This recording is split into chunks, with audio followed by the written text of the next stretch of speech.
Bonjour Madouliens, bonjour Madouliennes, je vous propose aujourd'hui un retour sur le cultissime Branded de Peter Jackson. Sorti en 1993, le film est encore aujourd'hui un sommet de la comédie gore au cinéma et témoigne de tout le talent du metteur en scène du Seigneur des Anneaux.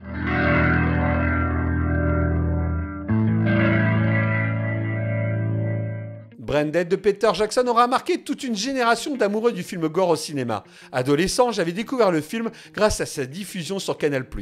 Branded clôture en apothéose une trilogie de films signés Peter Jackson qui dégouline littéralement à l'écran. Bad Test, The Feebles et bien sûr Branded. Après ce triptyque sanglant et créatif, le cinéaste de la Terre du Milieu s'est attaqué au drame avec Créatures Célestes et au faux documentaire à tendance cinéphile avec le réjouissant Forgotten Silver.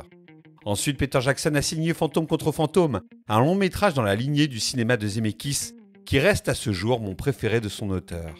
Ce dernier film a marqué l'entrée de Peter Jackson à Hollywood, où il a mené la carrière que nous lui connaissons, notamment avec ses adaptations de l'œuvre de Tolkien. Pour son premier film Bad Test, Jackson ne disposait pas des moyens financiers nécessaires pour mener à bien son projet. Cependant, grâce à une grande persévérance et plusieurs années de dur labeur, il a réussi à terminer le film. Bien que considéré comme un long métrage amateur, Bad Test a su dépasser ce cadre et s'avère une œuvre originale où le réalisateur donne à voir un cinéma d'horreur décomplexé, made in Nouvelle-Zélande. Son deuxième long métrage, The Feebles, réalisé avec un budget de 750 000 $, est une variation trash autour du Muppet Show. Le film est un concentré d'humour graveleux, flirtant souvent avec les limites du bon goût. Bien que créatif, l'outrance et la noirceur de The Feebles ont limité son accessibilité à un public plus large. C'est avec sa troisième œuvre, Branded, que Jackson a finalement été reconnu par le public fan de genre à l'international. Malgré un budget plutôt restreint de 3 millions de $, Branded est très généreux en matière d'action et surtout d'effets spéciaux parfaitement exécutés. Le film a été financé par les aides pour le cinéma de la Nouvelle-Zélande. Et ça va être plutôt une bonne affaire financière, puisque lors de sa sortie, notre ami Branded va faire plus d'entrées en salle que le plus gros blockbuster de l'époque, Batman Returns de Tim Burton. Branded est le film d'horreur le plus accessible signé par Peter Jackson au début de sa carrière. Bien qu'extrêmement gore, le long métrage reste plus léger et moins agressif que ses précédents opus. Le film peut être vu comme un Tex Avery où la couleur rouge domine dans chacun de ses plans. De plus, pour la première fois, Jackson peut compter sur des acteurs professionnels devant la caméra.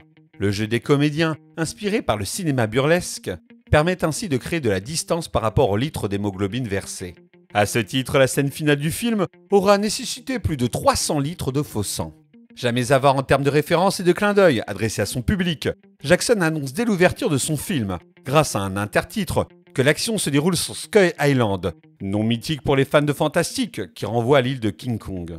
Cela montre l'amour que porte le réalisateur à ce classique du cinéma qu'il remettra une décennie plus tard. Dès le début, on perçoit l'envie de Jackson de proposer des séquences de cinéma ambitieuses qui s'inscrivent dans un imaginaire au-delà du simple cadre du film d'horreur. Les plans d'avion rappellent les films d'aventure. La succession de travelling sur la ville qui introduisent le personnage de Paquita évoque les polars noirs d'Hollywood, tandis que l'infâme singe rat, animé image par image, est un hommage aux pionniers des effets spéciaux tels que Ray Harryhausen et Willis O'Brien.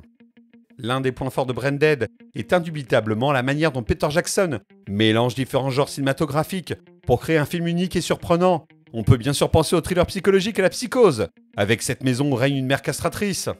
Cependant, le film s'inspire aussi de l'heroic fantasy. Notre héros, muni de sa tondeuse à gazon, qui part découper les monstres de l'enfer, rappelle l'image du chevalier dans les contes de fées. Surtout lorsqu'il part sauver Paquita dans la scène finale. En effet, lors du dernier acte héroïque du film, il doit affronter sa mère devenue un monstre gigantesque, qui s'apparente à un dragon qu'il est obligé de vaincre pour sauver sa bien-aimée. Quant à la grand-mère de Paquita, elle rappelle Gandalf lorsqu'elle offre l'objet magique censé sauver la vie des deux tourtereaux. Tous les personnages du film, malgré l'humour ambiant, sont travaillés. Peter Jackson parvient à leur donner une vraie personnalité, en développant pour chacun d'eux un arc narratif qui permet de comprendre chacune de leurs actions. Le film regorge de scènes d'anthologie, telles que la visite du zoo, la dégustation du pudding revu par Vincent Van Gogh ou la scène dans le parc. Ces séquences resteront à jamais gravées dans l'inconscient des spectateurs amateurs de fantastique et de gore. Il convient également de souligner l'excellente version française, qui contient des répliques devenues cultes. Personnellement, ma préférée est celle déclamée par un curé karatéka. « Au nom du Seigneur, je vous botte le cul !» C'est une véritable épitaphe pour cette critique. Cette comédie gore est un pur régal, à voir et à revoir absolument.